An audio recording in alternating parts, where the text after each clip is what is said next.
Okay, I think we're good to go. Welcome everybody joining us via Zoom or YouTube to this Ceasing Now webinar on the Russia report. This is an event that's being hosted by UCL School of Slavonic and East European Studies. My name's Ben Noble. I'm lecturer in Russian politics at SSEES, and I'm going to be chairing the event this evening. The webinar is being recorded, and the link to the recording will be made available on Wednesday morning on the SSEES website. I think it's probably fair to say that the Russia report released last Tuesday by Parliament's Intelligence and Security Committee was met with a certain degree of disappointment, particularly after the delay in its publication led many to expect more new information to be revealed. What's more, I think the committee's presentation of the report on Tuesday contrasted somewhat with the tone and content of the document itself. How then should we make sense of the report? I'm delighted to introduce three excellent panelists this evening who will help us answer the question. These are the panelists. So firstly, Emma Burrows is ITV news editor at ITN.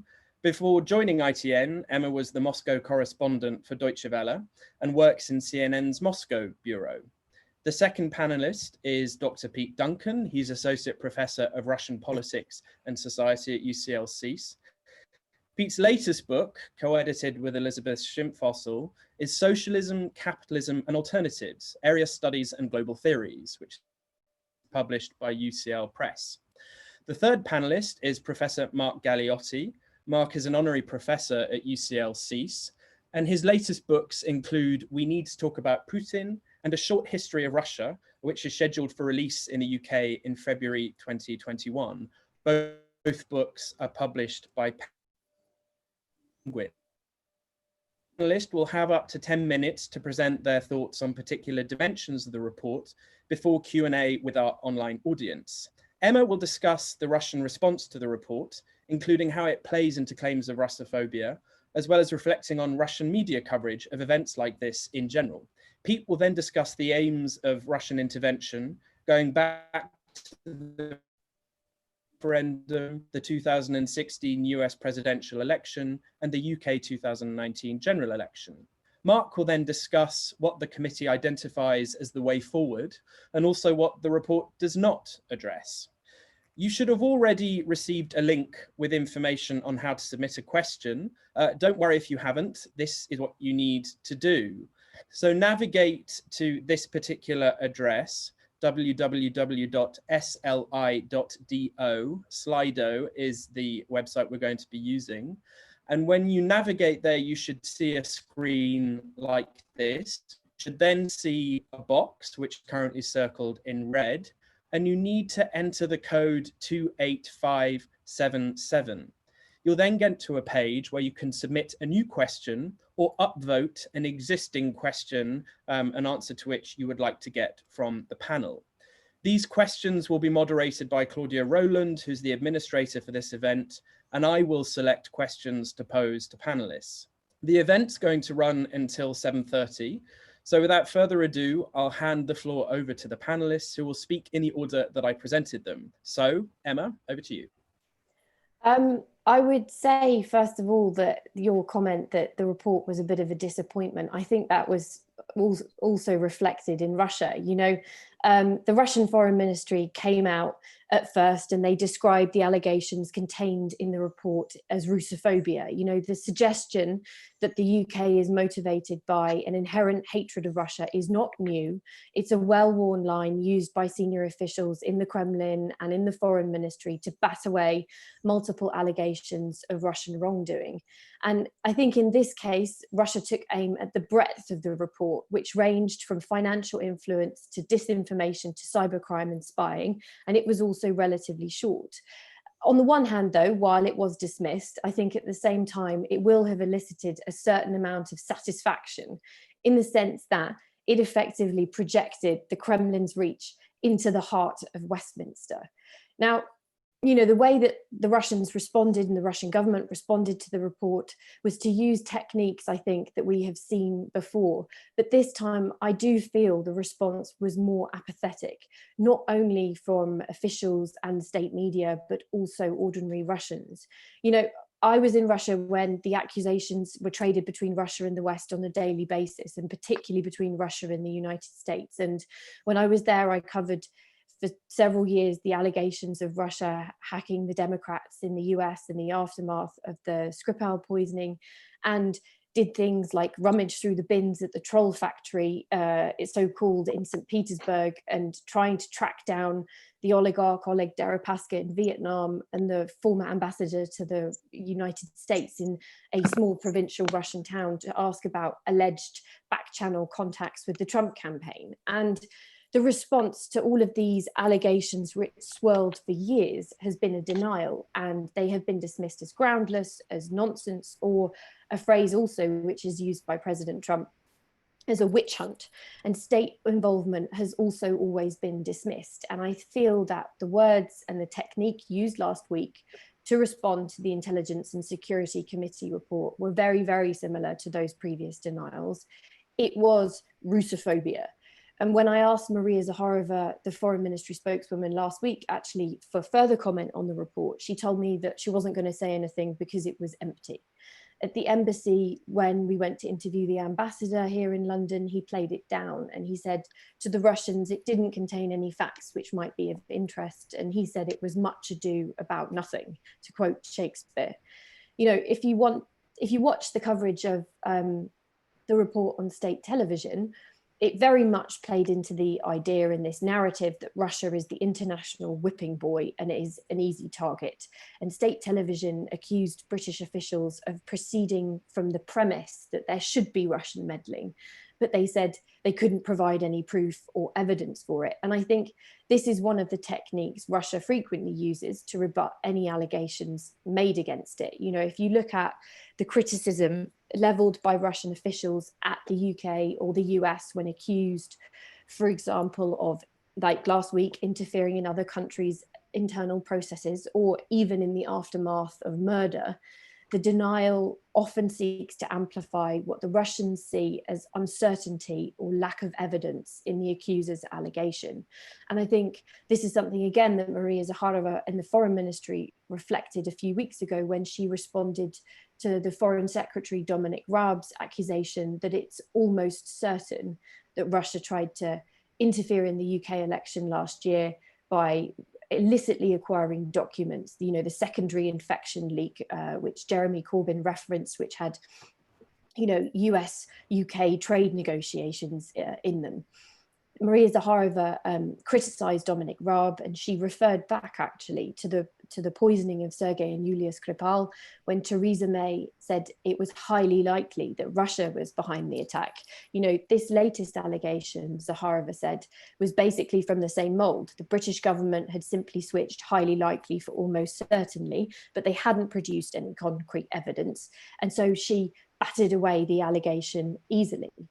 At the same time, though, as a denial, I think what you often see with the Russian response is an attempt to create a number of different narratives. You know, the accusation is denied, but an alternative or multiple alternatives can also be proposed. You know, for example, after the poisoning of Sergei and Yulia Skripal, Sergei Lavrov said it might have been in the interests even of the British government to kill Sergei Skripal. You know, this was a multitude of different lines which originated from Russia and which ranged from denial to interpretations of motive or speculation as to what might have happened. And the effect is well known. It is a bit like a cluster bomb. You've got so many different things coming at you. You don't know where to look. And more importantly, you do not know what to believe. And in this latest case, what we heard when we went to interview the Russian ambassador last week in his residence was along those lines. He categorically denied any interference by the state in British democracy, but would not rule out that there might be unofficial actors who might want to meddle. You know, Russia is big, Russians live everywhere, and of course there are hackers, is what he said to us. You know, this is not a new line either. This is him echoing his boss's line. You know, Vladimir Putin was directly asked a couple of years ago, I think it was in 2017, whether Russian hackers could interfere with elections. And he said, yes, in theory they could. You know, there might be some patriotic hacker who might try to join in the justified fight against those people who speak ill of Russia. So I think here the effect is twofold. You know, the Russians are picking up on uncertainty and they are trying to amplify it to Russia's advantage. You know, who really is hacking? Where is the evidence?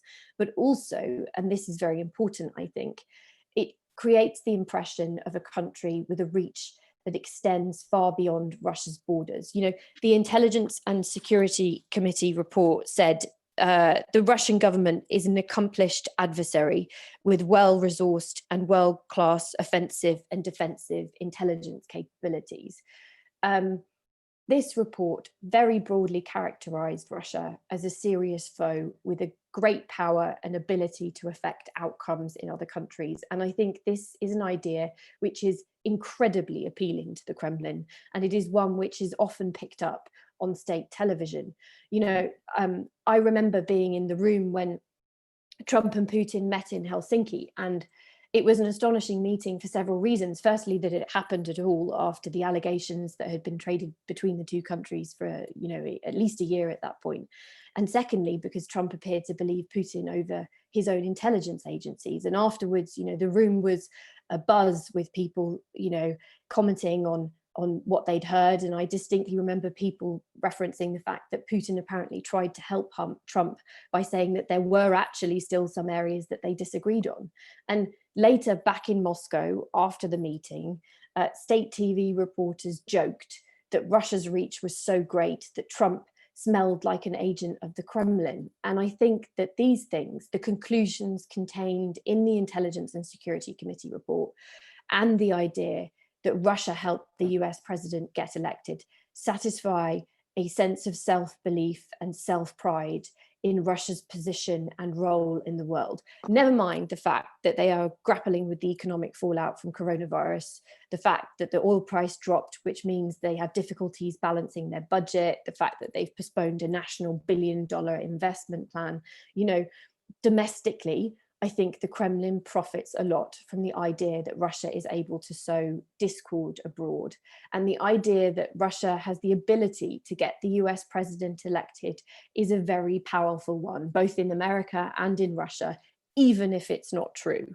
You know, and I think the Kremlin also profits domestically, though, from the fact that the coverage of these events on state television often portrays the West as a place of chaos and instability. And I think that behind all of this, you can see the spectre of the 1990s looming.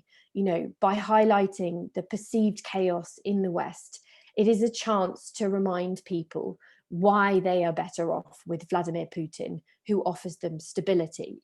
I think, though, that, and maybe we can talk about this later, but I think this in particular, though, could become an area of increasing weakness for the Kremlin, as the reach of traditional television is perhaps weakened by social media. Internally, though, among officials and ordinary people, just going back to this report, I think that this particular report was met with a collective shrug. I don't really think it really made any particular waves in Russia. You know, it was certainly not on the airwaves in the way that allegations of meddling, Russia meddling in the US election were. The state TV obviously covered it, but, you know, I feel that the response this time was a lot more tired. There seemed to be the sense that we've heard this all before, we've been here before, and therefore stock language and techniques were used to brush off these allegations. I think also, much more broadly, it has got to the point now where some educated Russians are fed up with these accusations. You know, I spoke recently to a friend in Moscow who said there's a lot of eye rolling there about this report. People are disinterested because it feels to them really like old news. You know, there are many Russians who believe there is truth to the accusations that Russia meddles in other countries' affairs or kills people abroad. But even among these people, I think there is now growing the sense that Russia is sometimes just being blamed because it is easy and it is convenient.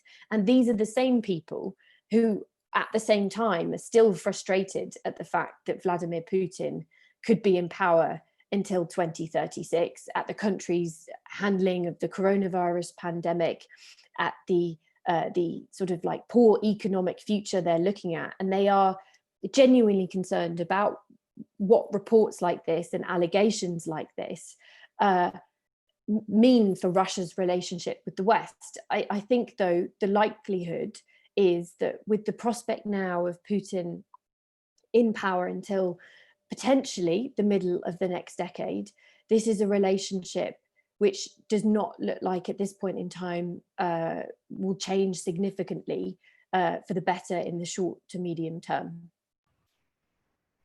Brilliant. Thank you very much for that, Emma. Fascinating. Okay, now we turn over to Pete, if we can unmute him, Claudia.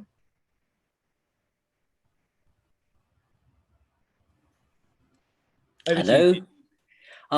Thank you, Ben. First, I must say I really enjoyed your talk, Emma. Thank you very much.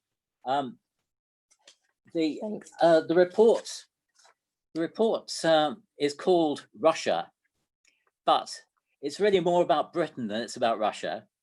And it demonstrates clearly that governments, successive governments and the British security services underestimated Russian involvement in Britain in various fields for decades.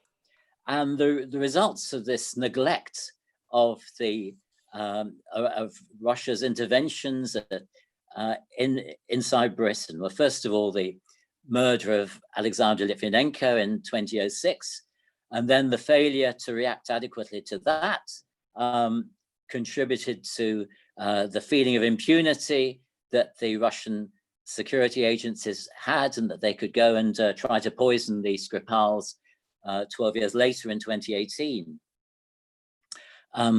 The report refers to the unexplained deaths that of Russians or people connected with Russia that have taken place over the last few years in Britain, 14 of them, and that doesn't include everyone. And the point being that the authorities failed in many cases to investigate these deaths. And in many cases, this was because the police, the investigating authorities were told not to investigate, or that it was just a suicide, there was nothing going on. What the report says is really, in some ways, is what I was saying a couple of years ago at previous SSEESing events, where we had SSEESing McMafia and SSEESing Salisbury, if people remember those, that a whole group of people in Britain are benefiting from the flow of illegal Russian money into the country. And the report lists them: the city, the finance organizations, property companies, estate agents, lawyers, accountants.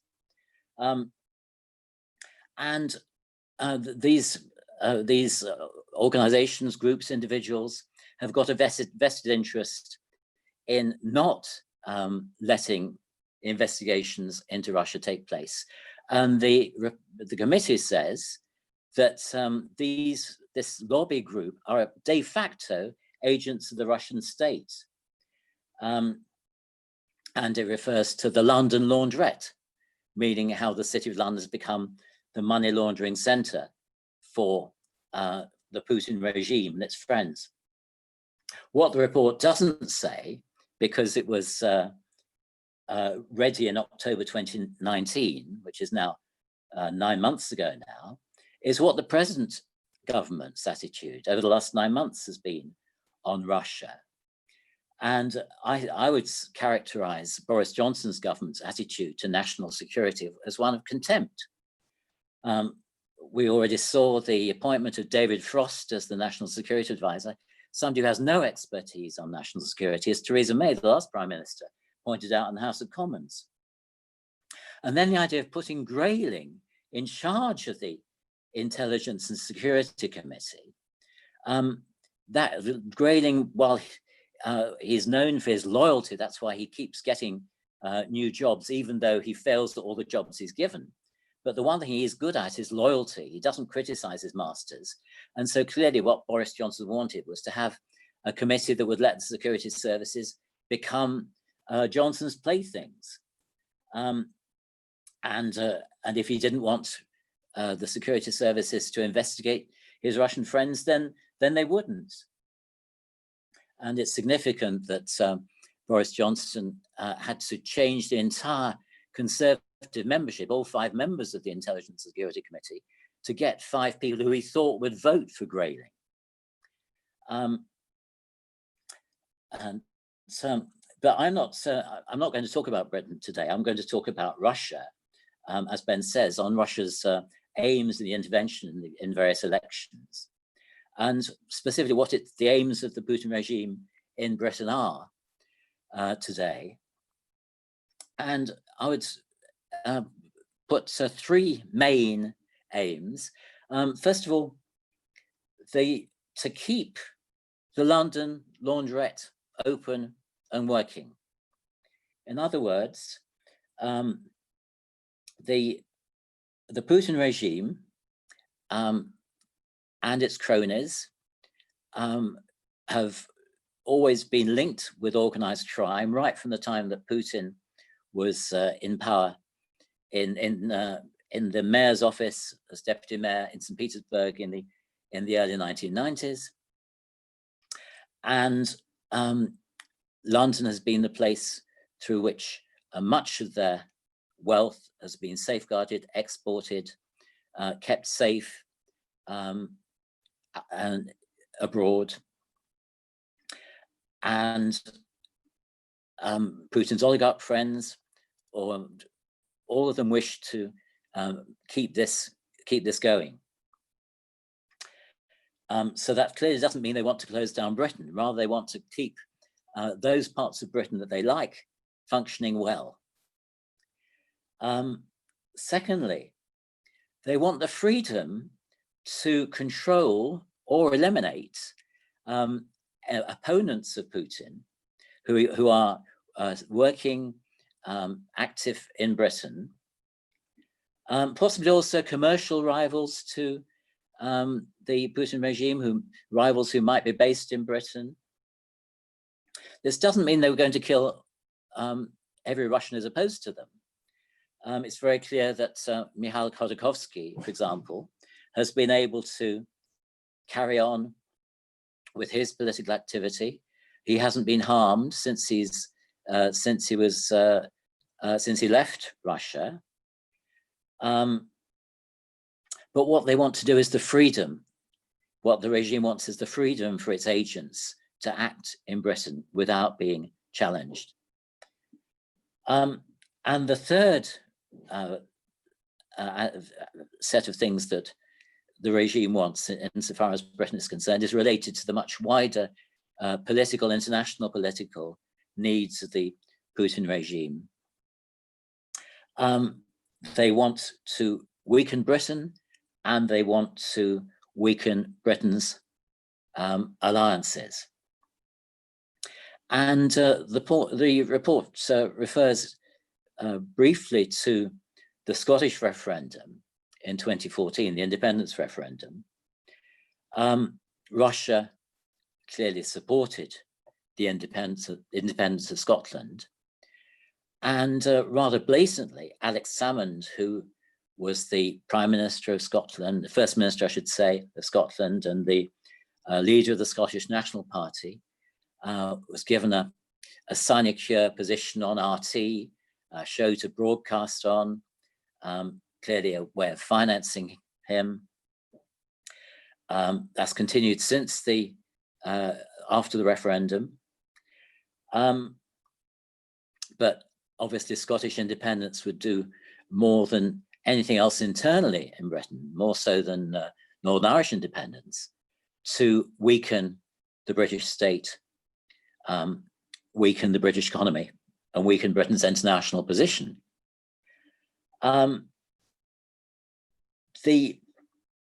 Britain's position more generally in international affairs is quite pivotal.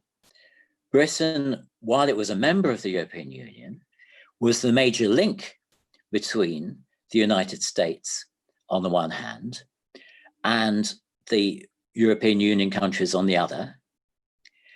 And within NATO was a major link between the United States and the European NATO members. Now, while that second role still continues on a reduced level, Britain being outside the European Union means that the coherence of the Western-based organizations is much reduced. Both NATO and the EU are weakened by Britain's absence from it. And that's the background to the Russian intervention in the Brexit referendum. Now, what I can't say is that the Russian intervention was what made the Brexiteers victorious. What one can say is that given that the two sides, the Remainers and the Leavers, were so close, that it only needed a marginal intervention to make a difference when you have less than 4% between the two sides. But we'll probably never know, as the committee says, how effective the Russian intervention is. What is more significant is that the Russian ambassador clearly was attempting to intervene. We know that financial offers were made, at least one financial offer was made to Arron Banks. That's all so far in the public domain. And we know that, as the report says, Arron Banks's donation of £8 million to the Leave EU campaign was the largest donation in British political history. Now, we can't prove that £8 million came from Russia. We don't know where it came from. But what we can say is that the source of the 8 million is still unclear. And we do know that, as I said, that the ambassador Yakovenko at the time was, and people around the embassy, Udod in particular, were making offers to Arron Banks. When it came to the 27, sorry, Ben. Sorry to interrupt. Can we wrap up in about a minute? Is that possible? Right, sure, yes. Thank you. Okay. Well, 2017-18 general election, there wasn't such a need to intervene because the government was doing what Russia wanted it to do in terms of Brexit. I wanted to say something about Russian control of the efforts to control the British media, friendship between Boris Johnson and the family that owns the Evening Standard, the Lebedevs, Alexander Lebedev being a former KGB agent, the resident in London.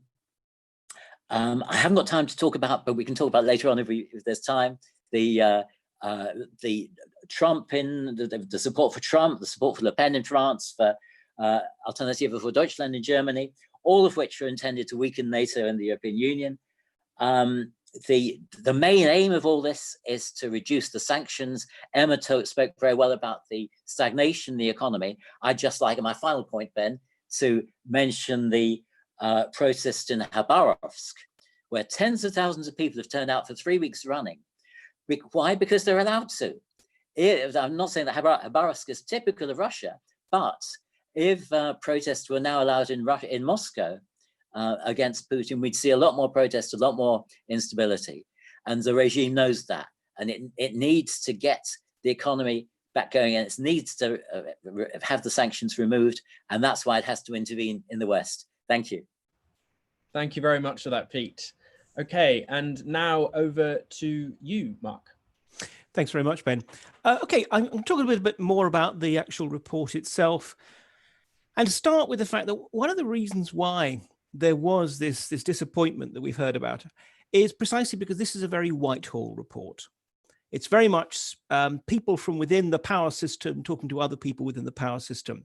And at times one can get lost in the complaints about which particular ministry or department is responsible for what and so forth. And I think that's inevitable given the role of this committee. And I think this is the problem. In some ways, the lengthy, hardly call it gestation period, hibernation period to which it had been committed means exactly that expectations were very high, unrealistically high. But also, I mean, I think it reflects the fact that this is a report that is a lot fuller of critiques than it is solutions. And while one could argue, well, that's simply the remit of the committee, but very much, therefore, it begs the question, where now? It's all very well saying, well, there are all these various problems. What's going to be done? And what I want to do is just highlight some of the particular areas it dwells on, talks about what it does, doesn't say, and again, maybe sketch out some of the sort of lines for the future. And the first one is obviously this oligarch issue, which Peter's already talked about, and which represents one of the big central pillars of the report. And it talks at length about how all these potentially naughty Russians and their potentially naughty money has been sloshing in, and there is a whole service sector now of people who are there to pander to their every whim and need. Of course, that's impossible to argue with. However, what the report lacks is any evidence or even real suggestion of evidence of how this influence is meant to actually play out, be operationalized on the political level. In other words, how influential are these influence operations? Now, again, we have to appreciate the limitations of the report. We have to appreciate that there is going to be a lot that is buried behind the redaction, the magic 3 asterisks, which are there, which is interesting, just a little sideline. Comparing it with the redactions of American documents, which tend to be much more about sort of big blockouts where the words are, which means you can kind of guess, you can see, well, that's a short little bit, that's a long bit. There's the 3 asterisks, it's less elegant, but much more effective. But anyway, there's not much there to actually argue the case. And I think this is something that we're really going to need to look at, because if we are going to address the oligarch issue, that actually means addressing some very fundamental elements about how money and power are connected in the UK. Because here's the question: what is different about the Russians? Now, one of the answers is, well, because you can't be rich in Russia without having some kind of relationship to the Kremlin. And that's, to an extent, perfectly true. But that relationship doesn't actually mean that the Kremlin necessarily runs you. In some cases, yes. In some cases, there are clearly people who are creatures of the Kremlin, in effect, money managers for Putin and his corrupt clique. In other cases, they're just basically people who are making a lot of money in a system that lends itself to making a lot of money if you have the right connections and the right skills. And every now and then you will have to genuflect to power. But beyond that, you basically do your thing. And then, of course, many of the oligarchs and minigarchs and demigarchs who are in London are here in London because they're trying to work out precisely how to get the hell out of Dodge. They've either moved their assets out and essentially have just become expats. And it's worth mentioning, for example, that the Russians who have been named for their substantial contributions to political parties, brackets, conservative, close brackets, they're all British citizens. They've all got their magic passports. It's amazing how easy things are when you're that rich. But they're actually people who in some ways have been moved out. I mean, even if we think of the litany of now deceased Russians, people like Berezovsky and so forth, these are people who precisely were here because they were exiled. So we shouldn't necessarily assume that everyone is there as an instrument of the Kremlin. We shouldn't assume that they all have actually managed to really do anything. What have they done? What have they accomplished? I'm not saying the answer is nothing. I'm saying that that's something we still need to know. And it's a key question of how far are the Russians different? Are the Russians truly different from the rich Chinese, the rich Saudis, and the rich Brits? There is an intimate connection between money and power.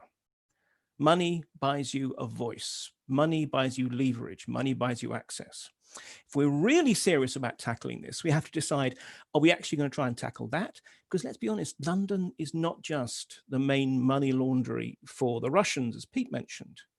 It's everybody's main money laundering. You know, London, like all of the great financial centers, is a hub for global money laundering. You obviously have to have had the courtesy to pre-wash it somewhere else. Turn up with a suitcase full of cocaine-stained $100 bills, and they'll call the police. Have 1 million of those $100 bills, have had the nous to bounce it through a few jurisdictions, have it come in through Cyprus, British Virgin Islands, or whatever, and they will roll out the red carpet for you. It's what makes London great as a financial center. It's also what makes us vulnerable. So there's a big existential issue there. Or do we just simply want to focus on the Russians because somehow they are different? And if they're different, let's talk about how. Then let's talk about disinformation and political influence, which is the other big area. And here the problem is that so much of the debate gets focused on the issues of precisely of fake news, of various disinformation sites. I mean, take RT, the TV channel. Look, according to the last Ofcom data I saw, I think it has, on average, basically at any one time, about 3,500 viewers. It's hard really to see that as an existential threat to British democracy. Again, what we have to do is two things. We have to go beyond the superficial and think about the other ways in which influence can be extended. Because often it's not actually about someone from a Russian TV channel giving a Russian perspective. It's how disinformation and misinformation, or genuine information that's been contextualized in a different way, is fed into all the capillaries of the modern information system. And actually it's being retweeted by your auntie, who got it from a friend of hers, who in turn saw it somewhere else, who in turn saw it somewhere else. It's actually been, in a way, the information itself gets laundered, just like the cash, through all these various systems. Now, how do we address that? Well, again, an intelligence-focused committee thinks intelligent solutions. They suggest, for example, that the primary responsibility for preserving the integrity of the British democratic system should be with MI5. But the point is, the real threat is not from sinister cyber attacks, as was noted in the report, nor is it necessarily from, a few people being offered large amounts of money. The real threat is precisely from this flow of misleading information. Why is that there? Is it because the Russians have magical mind control powers? No, it's because, unfortunately, we're going through a period in which there are certain legitimacy crises, not just within Britain, but within Western democracy as a whole. There are constituencies which feel alienated, which feel voiceless. And they are precisely the people who are most vulnerable to conspiracy theories and all the other wherewithal of the modern information age. Now, unless we want MI5 to get into the business of media literacy training, which I don't think we do, this actually, again, requires us to ask some really quite fundamental questions about our system. How do we actually reach out and reintegrate these communities that feel alienated from the system? But I mentioned MI5, so let's go on to the intelligence agencies, which actually come into for a lot of flack. And I would suggest actually they get the most serious kicking of any aspect of Whitehall from this report, which I think is quite unfair. A lot of it is made about the fact that from once during the Cold War times, there was a sort of obviously a great focus upon Soviet Union and its bloc, and that very rapidly declined in the 1990s and the 2000s and is now being slowly and painfully rebuilt. Fair enough, but why did intelligence agencies do that? Intelligence agencies are tasked by the government, directly or indirectly. And they were being told, no, international terrorism, that's the biggest threat. No, we need to know about China, we need to know about North Korea, we need to know about Iran or Iraq. There are force protection issues for our troops in former Yugoslavia in the 90s, Afghanistan and Iraq later. All of these traditional missions, and in a way, the intelligence agencies were simply responding to those priorities. Now that's changing. And what does the ISC report suggest? They said, no, you've got to keep the existing other targets, but you've got to do more Russia as well. Well, fair enough. I personally would agree with that. And that's going to come from working smarter, i.e. no more money, but working smarter. Now, when your boss, and it doesn't matter if your boss is a university vice chancellor or a minister or C, Working smarter means do more without any more money. And we know that that doesn't work. This is one of the key areas. If we actually really want to have that kind of intelligence capacity, which I would suggest we do, because whatever it is about the Brits, actually, we do spying rather well. And actually, that's a national asset, which is worth not just maintaining, but expanding. That's going to involve money. So again, another question. Final point I would want to address, though, is at the end of the report, it actually takes issue with the government's cross-Whitehall Russia strategy, which is interesting. I was actually trying to Google just to see if there is even just a short unclassified gloss of that Russian strategy anywhere on the internet. Now, it might be just simply that my Google foo is weak, but I couldn't find one. But anyway, we know a certain amount of it from indirect sort of comments. But the Russia strategy, which is geared towards both short and long-term objectives, and essentially talks about the fact that there is a need at the moment in the short term for containment to minimize the amount of harm that Russia and an aggressive, adventurous, rules-breaking Russia can do to us. But at the same time, working in the long term for a more positive relationship with Russia, which requires continual engagement. And this actually was something that the ISC report criticized. And for me, this was something that I thought was one of its biggest weaknesses. Because yes, while we fight the challenges of the moment, and they are real and they are severe, and we absolutely need to put efforts and resources into dealing with them, we shouldn't forget that in some ways it was our blunders, partly, I should stress that, partly, in the 1990s that contributed to the rise of Putin and the kind of revanchist, aggressive, embittered, and almost paranoid strand of politics that he represents. Well, we don't want to make the same mistake twice. We don't want to actually risk alienating Russia and playing into Putin's own legitimating narrative of the moment, which is basically, yes, I'm not giving you new goodies. Yes, your quality of life is not improving, but essentially the world hates Russians. And that's why we as a beleaguered fortress must be strong and must push back. Well, we don't want to contribute to that. We need to maintain engagement. So I would say, putting it all together, I think this is a really useful step forward. For me, as you can tell, it doesn't give many of the answers, but it does ask many of the right questions, or at least lead to the right questions being asked. But if anything, I think what we now need is a report 2.0, not just to pick up on what's happened over the past year or so, but also to take it forward and say, this is a strategy for actually turning the problems into solutions. Thanks. Thank you very much for that, Mark. Fascinating. So now we turn over to Q&A, and I can see there are already lots of fantastic questions on Slido. In fact, the question with the most upvotes, for being very democratic about this, touches on something that Mark mentioned at the end of his comments. And I'll read out the question with a slight bit of editing just to make it really clear what the question is. So that question is, two of the Russia strategies, so that's the cross-Whitehall Russia strategy that Mark mentioned, two of those pillars are focused on proactive engagement and relationship building with Russia. What are the panelists' opinions on this? Pete, do you have anything that you want to say about the importance of engagement and relationship building with Russia? Well, I think it's absolutely right to carry on engagement with the people in Russia who are not part of the regime. Those of us in universities, we can still engage with lecturers, professors from Russian universities and institutes of the Academy of Sciences, and get across as far as we can our interpretation of what's really going on in the world.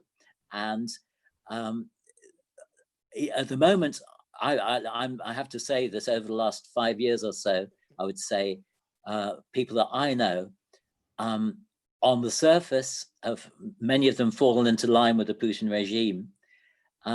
And I'm not sure whether that's because they feel they have to, or because they're frightened, or I suspect simply they want to keep their posts in whatever institute they have.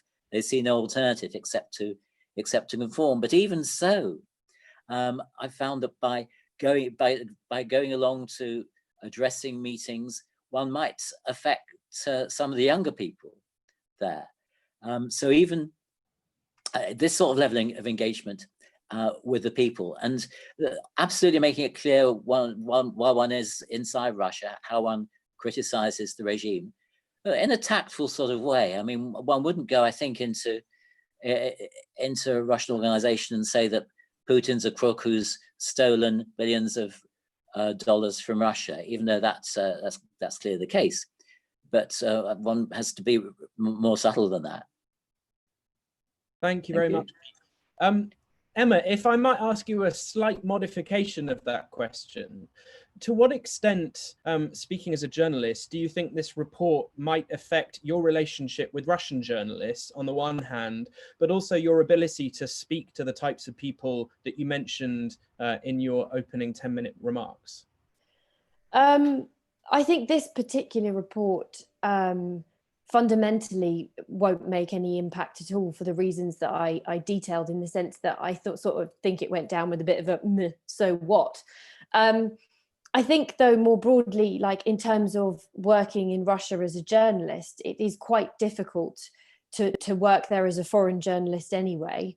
And the reason being is that, you know, it's not necessarily politicians who don't want to talk to you. You know, the access foreign journalists have to, for example, Maria Zakharova and Dmitry Peskov, I'm talking about a small group here, is relatively good. But, you know, when you're in Russia and you want to, you know, speak to charities or organizations, they're very concerned about, you know, talking to foreign journalists, because they're concerned about being labeled, you know, something along the lines of a foreign agent. You know, even opposition politicians like Alexei Navalny, you know, who speaks very good English, does not want to do an interview in English because of the fear that this will be thrown back on state television, him speaking in English, and he'll be be portrayed as a puppet of the West.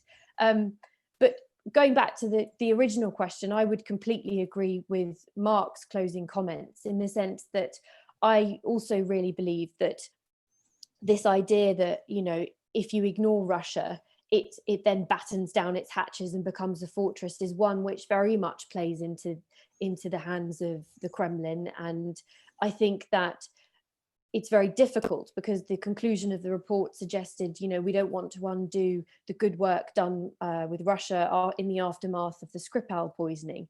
But at the same time, you know, we've seen that Russia, when it's ignored, comes out fighting. You know, there was the period in the sort of 2000 to 2010 when everyone wrote Russia off, and then look what happened. You know, there was Ukraine, there was Syria, there was election meddling, there was the poisoning of the Skripals. I think that it is very important to engage with Russia, even though that might be incredibly difficult.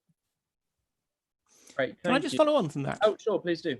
Yeah, I mean, I just want to agree. I mean, something Emma said that sort of got me thinking was precisely about the fact that many Russians, particularly ones who don't know you, are cautious these days about particularly being seen publicly talking to you. And that's exactly because the state is making that harder. The state is trying to bring that pressure to bear. And in some ways, perversely, I would suggest that that's a good sign. Same way as the particular stridency and volume of the toxic propaganda that we see pumped out on Russian TV. You do that, you up the volume when you're aware that you're losing the argument. And I think we've seen this, particularly from successive Levada polls, which is after all the last truly independent and I think most professional of the various Russian polling agencies, that actually, you know, ordinary Russians, when they're asked, they actually have much more positive views of Westerners than Westerners have of them. And for me, the one that was particularly telling was one of the questions that Levada asks each year is, do you feel Russia has enemies? And the most recent one showed, I can't remember the actual figure, but remember it was the lowest since 2014. So in some ways, at a time when the tenor of Russian state propaganda has been getting more and more vicious, actually the genuine perception of Russians has been, no, we're not convinced. So I think for all these reasons, it's absolutely why this is a period where we need not to be squandering that. We need precisely to be engaging it, because at the moment, ironically, our engagement is in some ways more in tune with what most Russians are genuinely feeling than the line that's coming out of the Kremlin. Can I just pick up on that point, if that's okay? Sorry, it's just I think that this touches on potentially the future problems for the Kremlin, particularly from a media perspective, in the sense that I think that Russia has increasing levels of penetration of the internet. There is a generation which is growing up, as you said, which is looking to the West. They are not their parents' generation who are looking back, remembering the 1990s. They don't remember the 1990s. You know, they're growing up, and in the next sort of 15 years, I think the oldest of them will probably be 36 years old. And as that generation ages, I think the Kremlin's ability to try and keep check on them will weaken. At the same time, though, I think what we're also seeing, and Pete referenced this with the protests in Khabarovsk, is a weakening of the state propaganda machine and the power of state media. You know, in the Khabarovsk protests, state media ignored it for weeks, and it was online and it was everywhere. And then they came in with a report which suggested that the protesters were provocateurs from Moscow. And they filmed, I think, colleagues from the BBC who were reporting on events and tried to suggest there was some sort of nefarious foreign influence.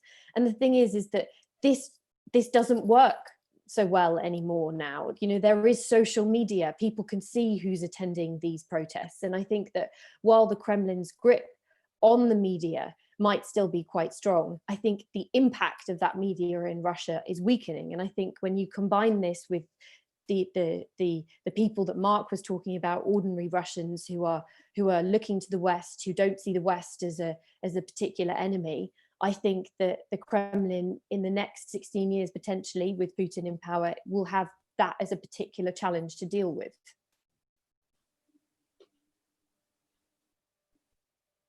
Great. Okay, on to the next question.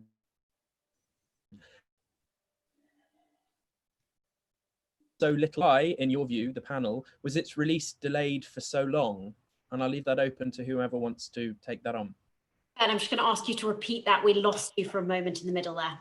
Yes, and Claudia, I should say, if the connection drops off, then feel free to read out the question, and I'm sure you can see it on Slido as well.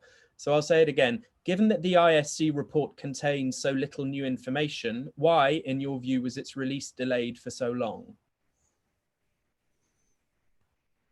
Well, okay, I'll say something. I mean, look, I imagine it's essentially that control freaks in the election campaign office didn't want to run the risk of a single maverick message being out there, and one that could be spun against them to present them as, in some ways, Putin's willing little helpers.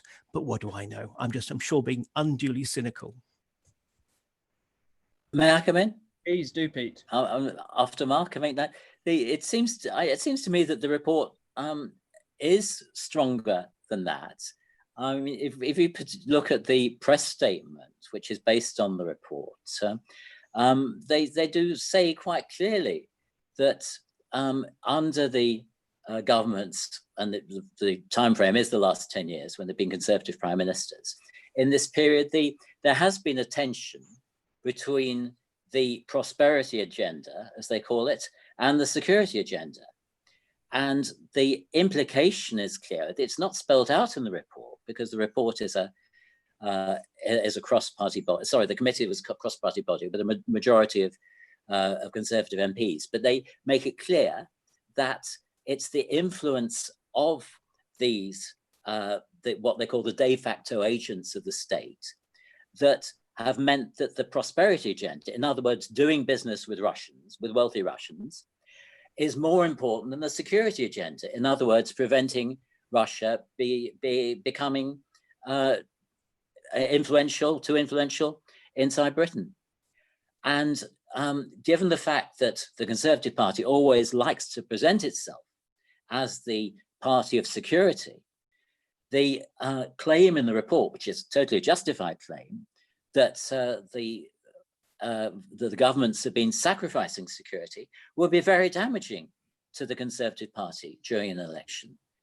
And so it's very clear why Boris Johnson didn't want to, in my view, we certainly wanted to postpone the publication as long as possible.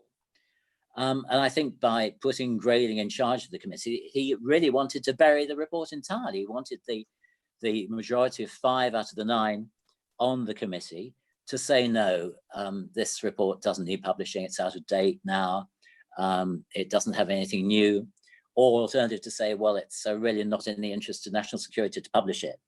So I think it's very clear why Boris Johnson didn't want this published. Thank you. Thanks for that, Pete. So now we have a more of an international question. So moving slightly away from the report specifically, and this is it. How likely is it for China to learn from Russia's arguably successful interference in US, UK, and other countries' democratic processes and use a similar approach? Again, to any of the panelists. May I? Sorry, Ben. Yeah, I think it may sound strange, but China has been learning from Russia some of the techniques. I'm convinced that to Xi Jinping, when he 3 years ago decided that he was going to be General Secretary of the Chinese Communist Party for life, he was taking a leaf out of Putin's book, even before the constitutional amendments. Putin already made it very clear that come what may, he's going to be around running Russia all his life in one capacity or another.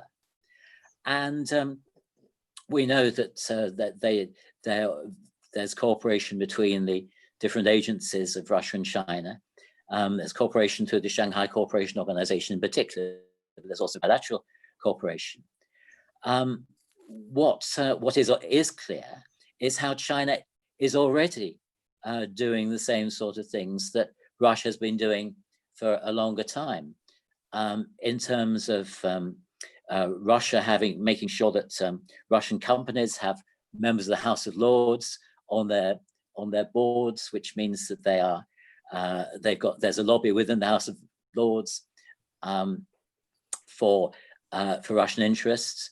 The donors that I think Mark mentioned, the donations from wealthy Russians to the Conservative Party, we won't see. It's unlikely we'll see quite the same form of things, in that we're unlikely to see Chinese citizens giving lots of money to British political parties. But if the Chinese are able to succeed in it, they would be certainly carrying on buying up more parts of British industry, and through the firms that they own, thereby donating through British registered firms to the Conservative Party. So generally, the Chinese have been perhaps slow off the mark because they haven't needed to. But what's clear now is the pushback that's really come simultaneously against both Russian influence and Chinese influence just over the last few months, partly under the impact of the security law in Hong Kong. And the logic has to be, when we think about where we go from here, is the need to consider Russia and China as countries increasingly acting together, and not to think in terms of just Russia or just China. Thank you. Thanks, Pete. Now let me ask a question. Oh, can I just, yeah. Oh, sorry, please go. Yeah, just very briefly. I mean, actually, it was that last comment that really sort of, I mean, I would question whether or not we really should be thinking about Russia and China as being that together. They have obviously situational sort of common ground in that they're both pushing back, as they see, against an American-dominated Western order that is essentially there for the Western interests. But I think actually Russia is scared witless by China. However much there are all these sort of professions of amity. I mean, they're well aware that they are actually an at best plateauing and possibly declining country, and China is not. And they have, after all, longest land border in the world with China. Increasing Chinese influence and money is actually flowing to the Russian Far East in a much more, in some ways, naked way than it is flowing into London or other sort of Western countries. But also, I think in terms of, if we look at the Chinese learning from Russia, I think, again, there's a key difference is precisely at that point. Russia is an essentially weak country trying to kind of punch into being considered and treated still as a great power, even though arguably it's not. It's not an insignificant one either. Whereas China is absolutely a rising economic power. And in a way, I think this is why I am, I'll be honest, much more concerned about China. because China has and will increasingly have much more wherewithal to back it up. Russia largely is there as a spoiler. China can do rather more. So I think there's tactical learning, but strategically they're on very different trajectories. Could I just add to that, please? Could I add to that, please? Hello? Go for it. Pete, I think we've lost Ben.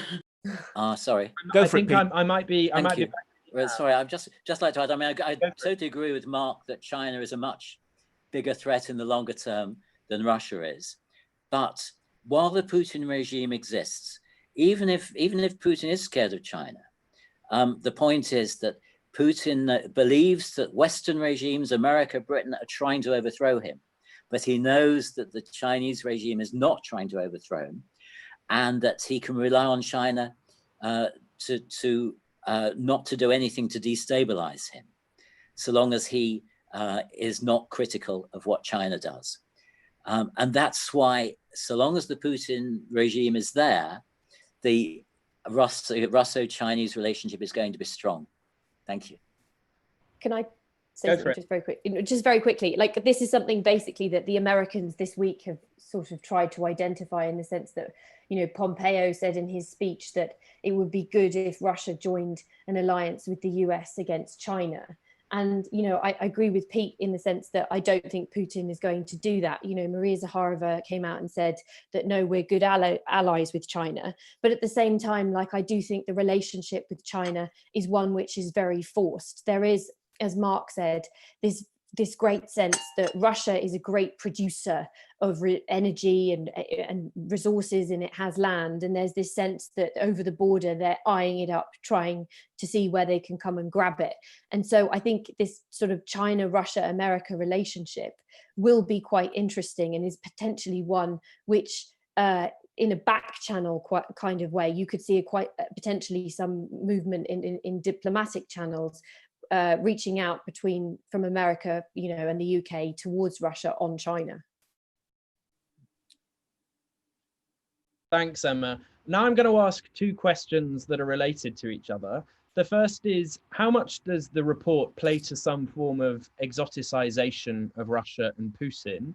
And in relation to that, is there an issue with UK officials and ministers not getting Russia, not having enough training and experts involved? If so, how can this be overcome? And you'll realize why I've selected those two particular questions, given that this is an event being hosted by SSEES. So over to the panel. Okay, well, we're all being very, very polite and very English and waiting for everyone else. So, okay, I'll jump in because I'm only half English. Exoticization of Russia, I mean, maybe to an extent. It's actually less so, I think, than most, precisely because this is a fairly dry report. I think the little section on what does Russia want is admirable for it being short, but I'm not necessarily true that I'd agree with it. It paints this very sort of notion of this nihilistic zero-sum Russia. But I think that's within the bounds of kind of broad discussion. But getting Russia, I mean, there are a lot of really good people within the government system who understand Russia, but A, not enough of them. B, they're not listened to enough. And therefore, I think there's two things that need to be done. One is precisely that you need to have more expertise. And the trouble is that takes time, not least because also, even if you do bring in sort of really smart, well-connected people who perhaps, you know, travel, studied in Russia or whatever, speak the language ideally, that's exactly the skill set that probably someone in the private sector will then want to poach. And that happens quite a bit. But the main thing I would say is actually about the articulation point between the expertise within the system and the policymakers. And this is the problem. I mean, yes, and one can talk about a certain cult of the generalist within the Foreign Office, which I think is still a problem, and so forth. But the main thing is not the expertise in the system. The main thing is that on the whole, policymakers are working off, you know, at most a 2-3 page brief that they've read in the car on the way to the plane when they go to have some kind of summit. Okay, I'm caricaturing, but only slightly. Or in some cases only slightly unique. And like that's the issue, that actually it's policymakers who need to be a lot more humble and really try and learn the kind of the background that they need. And some of them do it, some of them do it really well. If you look at, there's a lot of people like, Tom Tugendhat and so forth at the Foreign Affairs Committee, who absolutely did choose to really get to know their brief. Others, and I won't name names, but I really think that's not so much their issue. Sorry, no, Emma, you go first, Emma. No, I was just going to respond, but with a slightly different bent, the more sort of journalism bent, in that I can't even say it, the exoticization of Russia and Putin. I think we have to be, from the perspective of the media, very, very wary about this, because I think this is something that, both Pete and Mark touched on in their opening remarks, the fact that Russia seeks to weaken other nations and that there is this campaign of disinformation. I think that, this idea that Russia is this thing we don't understand and it's all powerful and it can reach everywhere is an incredibly damaging one. And, this perhaps isn't quite the question that was posed, but I think that from a perspective of journalists, you have to be very careful, and we all need to be very careful about looking at very rash claims and put about and suggestions of the Russian reach of power, because I think that, if we fundamentally, as journalists and as people looking critically at information, do not analyze it properly, we are almost doing the Kremlin's work for them. I think you have to be very careful about, from the perspective of the media, what you put out in the public domain and what you report on and what you don't. Because if you pick up on things and you give them, sort of some spin and some heat, then it's incredibly damaging, and it's damaging to democracy, and it's sort of playing into the hands of the Kremlin and of Russia. I think that's probably not the answer that whoever asked the question wanted, but it's a slightly different one. Interesting. Pete. Thank you. To go back to the question, I think ministers don't get Russia. Don't think any of them do. But I really don't think they get anything else either. I mean, they don't get the coronavirus, that's been disastrous, and they don't get the European Union. What there certainly is, as Marcus pointed out, there are good people in government structures. We don't know what they're like in the security services, but we accept that they're just tiny numbers of them now dealing with Russia. We do know that within the Foreign and Commonwealth Office, there are some very good people, but there certainly aren't enough of them. That's very clear. And I think Mark said they're not listened to when they need to be listened to. They don't have the authority. And to me, the real problem is not just the lack of experts with the knowledge, but the lack of strategy. People who have both the knowledge and the capacity to articulate policies with the knowledge of how Russia and the rest of the world work together to defend, as Emma says, to defend democracy. And it is the case, as both Mark and Emma have pointed out, that Russia is weak. But the fact that they've been able to run rings around Britain in so many ways is because we haven't had the strategy to stop them. Thank you. Thanks, Pete. So now for another international question, which is very popular on Slido. In the context of meddling, has Putin decided if Lukashenko will continue as the president of Belarus? How involved is Russia in the upcoming election in Belarus? Over to the panel.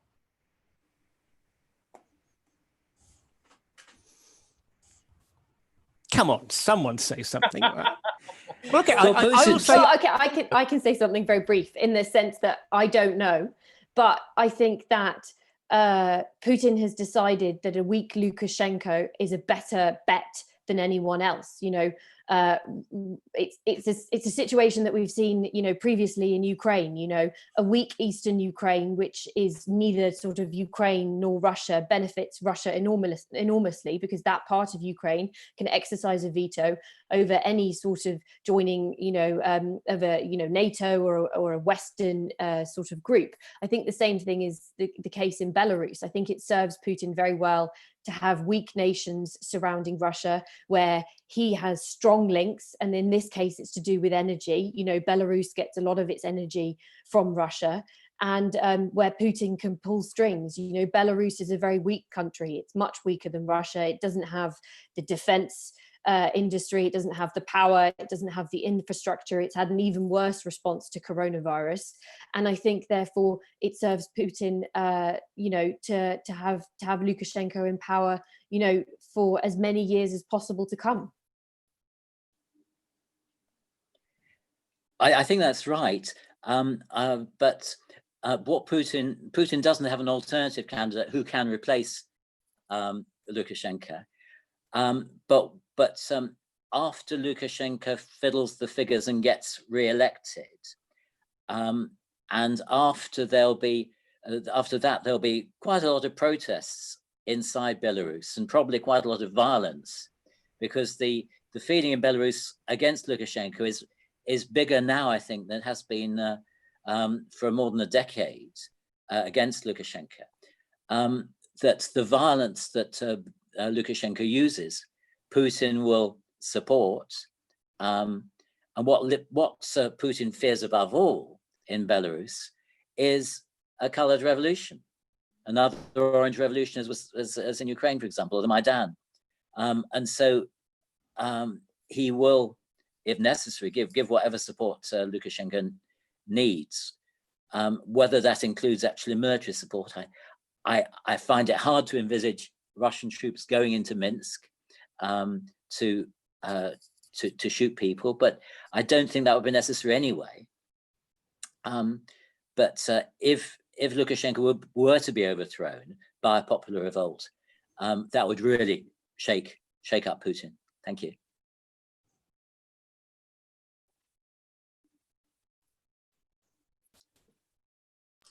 I think it's possible we've just lost Ben for a moment, so we'll ask the next question on Claudia. Oh, he's back. He's back. He's Claudia. back.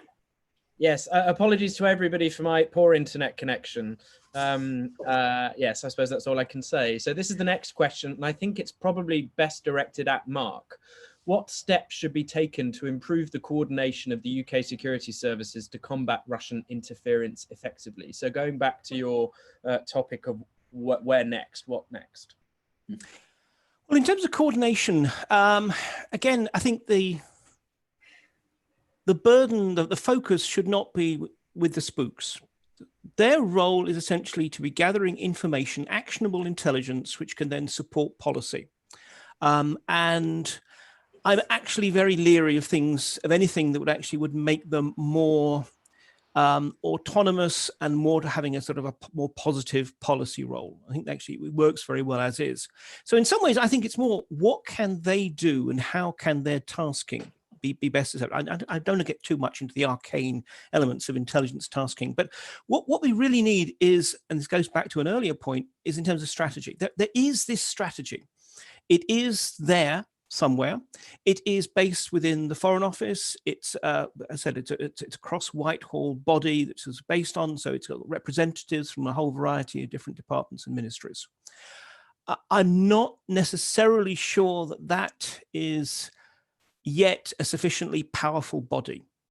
And whether that's, I mean, I have no idea why. I mean, whether it's just simply that too many big departments can frankly ignore what they think of as a Foreign Office institution, whether in fact this needs the Cabinet Office to be providing the sharp teeth that are needed, because basically, after all, Cabinet Office is there to be the government's leg breakers within Whitehall. But one way or the other, there needs to be a careful strategy, which in turn then decides, okay, so what do we actually need to know? And again, it's very difficult to know from the outside. I mean, is it that actually what we need is precisely information about individuals within the UK who are acting as facilitators, political bagmen, managers of Chornaya Kassa black account monies? Or is it in fact that what we need is better high-level intelligence about precisely what the Russian presidential administration is saying about Britain or whatever? The details matter. It's really for the strategy to drive the intelligence. Now, as near as I can tell, the tasking system works well. So it's just a question of the right information being fed into the tasking system, and then one hopes that whether it's through hacking or whatever else, the intelligence services can then provide it to feed back into the policy process. Pete or Emma? No? Okay, we can move on to the next question then. Soft power remains a challenge for Russia as negative international perceptions remain. How far do you think this report will maintain such perceptions?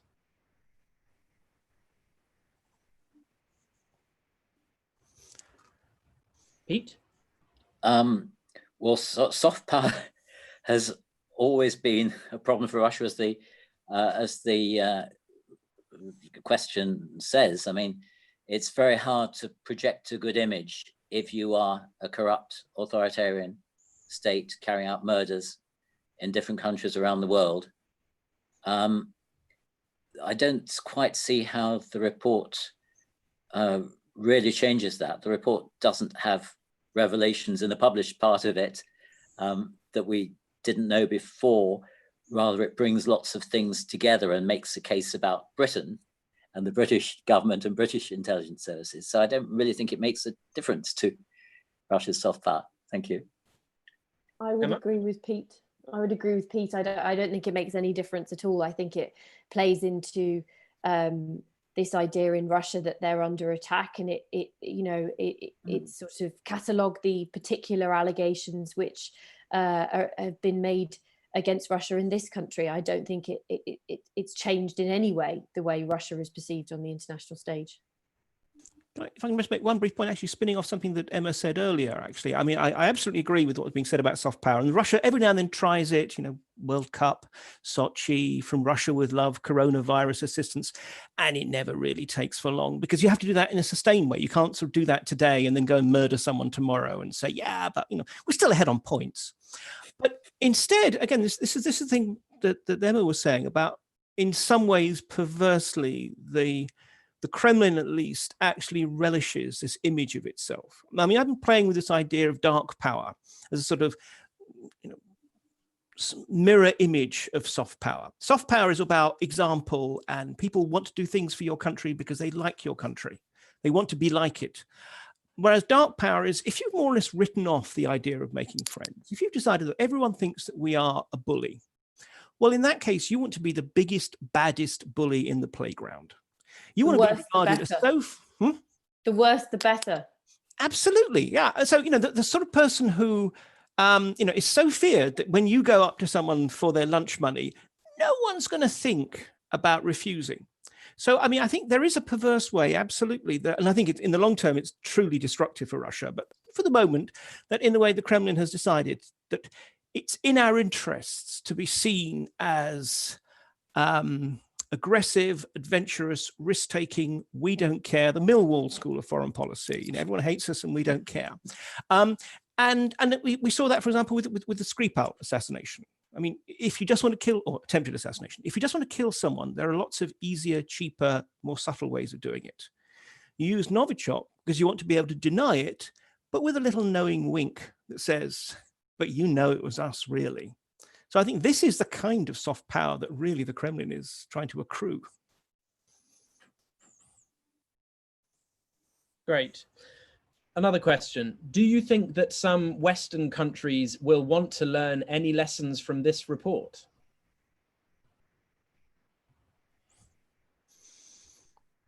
Well, I certainly hope so. We haven't mentioned today how after the Skripals, 29 other countries plus NATO itself expelled a total of 153 diplomats. I mean, the other countries were concerned about what Russia was doing, poisoning British citizens inside Britain. And they, as we know more about Russian activities in other countries, up to and including the attempted coup in Montenegro just 3 or 4 years ago, that other countries are going to be concerned about how they should react. Presumably, the cooperation between the intelligence services within NATO will mean that the other countries' intelligence services know at least some of what's behind those 3 asterisks that Mark referred to. So they will know more about the mechanics of Russian activity than the committee felt able to disclose. But some depends on how the report is received and acted upon, how countries will react. In the United States, one can't hope for anything, I fear, so long as the Trump administration continues, because Trump, like Boris Johnson, doesn't have an interest in national security. He wants to have China as a main enemy. He doesn't want to have Putin as an enemy at the moment, so at least some of the time, but as he's characterized above all by inconsistency, then it doesn't really matter so much what he says at one moment, but it's not something anyone can rely on. But the European members of NATO, I think, will see that they shouldn't make the mistakes that Britain has made, that the Parliamentary Committee has drawn attention to. Partly because they're not in the same position as Britain, in that they are not as dependent on Russian money, Russian property owners as we are. And so they are perhaps in a stronger position and have more willpower to be able to deal with things. Thank you. I would say that I think we're going into quite an interesting period, actually, because we're just months ahead of the US election in November. And I think it will be interesting to see what lessons the US has learned from their own report when it comes to the reporting around their election. You know, the Mueller report was 400 pages long. This report in Britain was 50 pages long, and it's resulted in a number of indictments. And I think that, you know, about four years ago, I think it was about this month, you know, Russia started, or WikiLeaks started releasing documents allegedly from Russia, you know, the documents, the DNC hack documents. And so I think that going into the next couple of months, it's going to be particularly interesting how Russia reacts to the US election. There are reports that the troll factory is still in operation. And it will be interesting to see how, having already gone through it once, how the Americans may potentially respond to a second wave of the Russian threat. I'm glad Emma mentioned the Mueller report, because I think if there is something to be learned, I mean, I'm not sure if other countries are going to learn much from this report, the IC report, maybe from what happens as a result of it. But comparing those two, I mean, the ISC report is all very big picture. It's what does Russia want? What's it trying to do? Not much granularity. Conversely, the Mueller report was very, very granular, even to recounting conversations and so forth. Frankly, not very good, I think, on the big picture. And if anything can be learned, is actually you need to have both. If any other country, you know, so if any European countries out there thinking of a report and they're listening in, have something that bridges that gap. You know, you need to have both sides, both the granularity and the big picture, if you really want to get in a sense of how this works. As is Britain and the United States, I think each have half of the puzzle.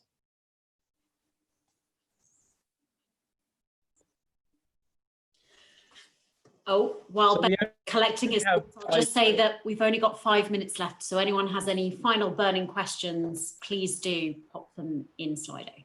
So everybody will be able to see the questions remaining on Slido. Given that we've only got 4 or 5 minutes left, I'm going to select one of the questions to ask Pete. I'm going to use maybe and abuse my position as chair. And that's relates to something that you have touched on, but I want to press you further. Can researchers at UK universities collaborate as freely now with their Russian counterparts as they could 25 years ago? How can academic cooperation help now? 25 years ago, by my maths, is 1995. which was probably the peak of the possibilities for collaboration. It depends what you're collaborating on. As a political scientist, it's harder to collaborate on things that go to the roots of the Putin regime. But Ben Noble, yourself, have succeeded in collaborating with a Russian academic on quite a number of pieces of work, and that's been very successful in terms of the output. So there are limitations. I'm trying to say it's not as easy as it was in the last years of perestroika, 1989, right through till about to the latter years of Yeltsin. I would say there was authoritarianism already increasing in the end of the Yeltsin period. But I've forgotten the second part of the question. Sorry. Was there a second part? Part has been taken down by Claudia, but as far as I can remember it, it was how can academic cooperation help? I suppose more generally in UK-Russia relations at the moment. Well, it's the people to people. It's the track to diplomacy. It's any kind of contact that is not an official contact, that's done on the basis of honesty and mutual help. It's going to help both of us. Thank you. Mark and Emma, given that we have 2 minutes left, do you have any points that haven't been raised that you think are burning and you really want our audience to hear? Emma. No, but I think I would try and touch on something which I got to earlier, which is I think we have to be very careful when we report Russia and when we look at the information that's being put out, and that we don't ourselves unwittingly become part of any country or anyone's disinformation campaign. I agree to that. Yes, absolutely. Yeah. Okay, very briefly in terms of this point about contact. Yeah, it's harder. I mean, particularly I also work a lot on security related issues, which clearly is very, very neuralgic at the moment. And you actually have to be exceedingly careful that you're not putting your Russian collaborators, cooperators, whatever, into harm's way. But the interesting thing is, I would say, is that there is such hunger for that cooperation from Russians. Yes, with all these caveats and concerns. But again, for me, that is a very positive signal that on a government level, we may be still talking about the others as being enemies. But again, on a human level, there is real hunger for cooperation. Yeah. Excellent. Well, on that, let me thank Mark, Emma and Pete for a fascinating discussion. Thank you, the audience on Zoom and on YouTube, for joining us, where we've been SSEESing the Russia report. Have a good evening. Thank you. Thank you for sharing. Thank you, Ben. Thank you.